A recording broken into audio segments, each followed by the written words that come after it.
Hello guys, welcome to my channel. So in this video we're going to look at recursion and try to understand it fundamentally. So I understand a lot of you might have trouble regarding recursion, but trust me, it's a really simple topic to understand and I'm going to make it as easy as it can be for you to understand it, right?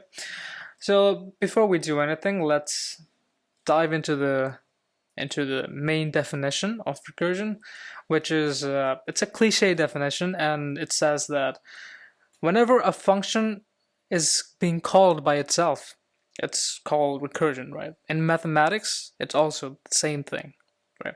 So in mathematics, you would represent this as something like f of x would be equals to the same f of, I don't know, you can pass on something else like x plus 1 or x minus 1, right? And you can have a domain. The domain might range from 0 to 5, let's say in this case. So yeah, this is a mathematical way to represent recursion, right? Now, let's see how we can represent recursion in a computer compiler setup, right? So before we do that, let's look at this slide. So this is an example function, a recursive function, right? So we have this fun function that we have, and then inside of it, there's again the fun function, and it's being called. So see, it's not the main function that is calling the fun function, it's the fun function itself that is calling again itself, right? So let's see how we can kind of, by the way, this function right here, it prints any number. Let's say you input 5, it prints that number till 1 in a decreasing manner, right? That's what it does. So let's try to replicate this this function right here in the compiler, right? So we'll have the same name, fun, and it will take the same input constraint. And so in the first line, you'd see there's something funny that says if n reaches 0, we'll just return out of this function. And that is a base case, and we'll talk more about that. But we need that in our kind of in our function in order for it to not go infinitely and go forever calling itself, right? So it has to stop at some time. It has to terminate at some time. So that's why base cases are necessary. And in some case, base cases are necessary to give enough data for a function to work on a much higher level. So the base case is the one that gives out the first data for it for the function to work, right? So we'll talk about that in the upcoming videos, but for now, let's try to implement the function. So let's write the base case. So if it reaches 0, we'll just return, right? Simple. Now, before we do that, not before we do that, but before we call our function, we're gonna print the number itself, and then we're gonna call our function, and we're gonna kind of give the constraint of n-1, give the input of n-1. So it's gonna be decreasing each and every time the function is being called, right? So that's what it essentially means. Now let's see what it does when we call the function main and we pass on 5, let's say. So it should print 5, 4, 3, 2, 1. And I don't know why it's taking so long, and it did. So it's 5, 4, 3, 2, 1. Pretty simple.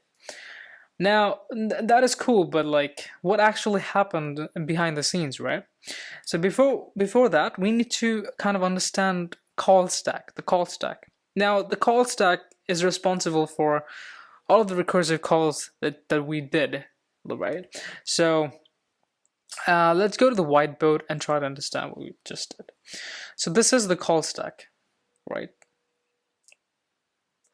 Now, we have this code, and first when we like said fun5, when we typed fun5 in the main and we ran it, it went to this function, and first of all, in the call stack, obviously in the call stack there'll be the main function, but like we're just talking about the recursive one right now, right?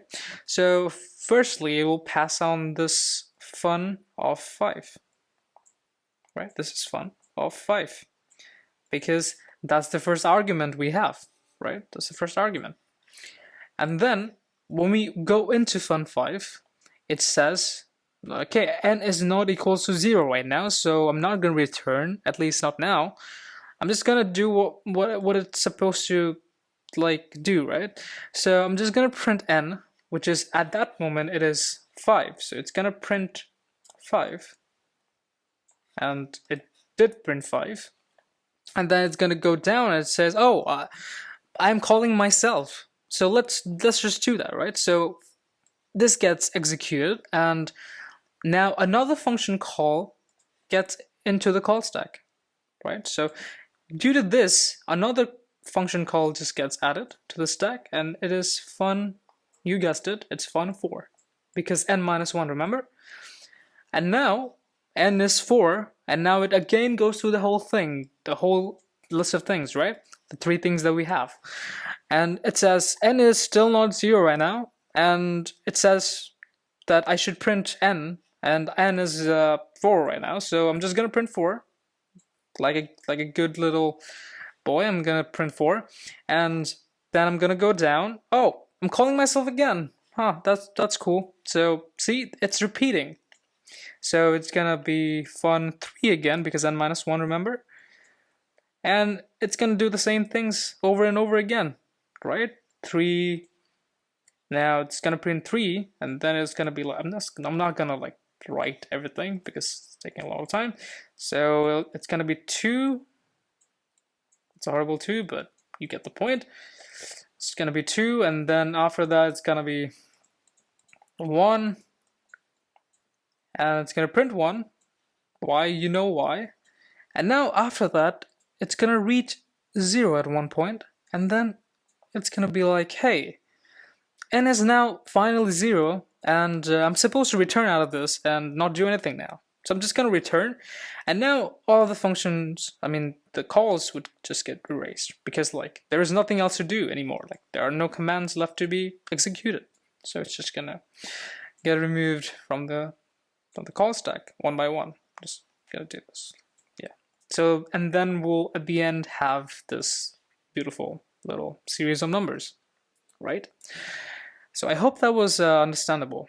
And now hopefully you also understand why we need this base case, because if we didn't have the base case, it will go on forever, because then after n hits 0, it's also going to call for n negative 1, and then negative 2, then negative 3, and it's just going to go on forever and forever. And that's why we have something called the Stack Overflow error, and it's a really popular term, and because of the website. But what it essentially means is when your stack kind of goes out of bound.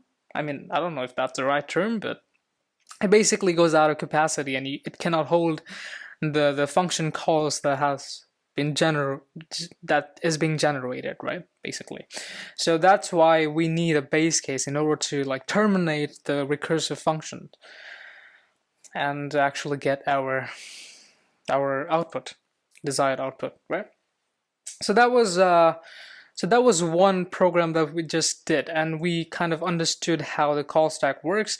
And let's go over to the slide, and again it says the same thing, and you know what a stack is. It basically kind of works in a LIFO manner, last in first out, and you can see that it's like the functions are getting executed and whatnot. So we're going to utilize this concept in further videos, but this was just a really easy demonstration of how call stack works, and also how recursive function works. We're going to do the increasing function as well, in a way that we're going to print the numbers in an increasing manner, and that is going to be the next video. But for now, I think this is it, and I hope you understand the basic fundamentals of recursion and Stack Overflow, and also the importance of the call stack.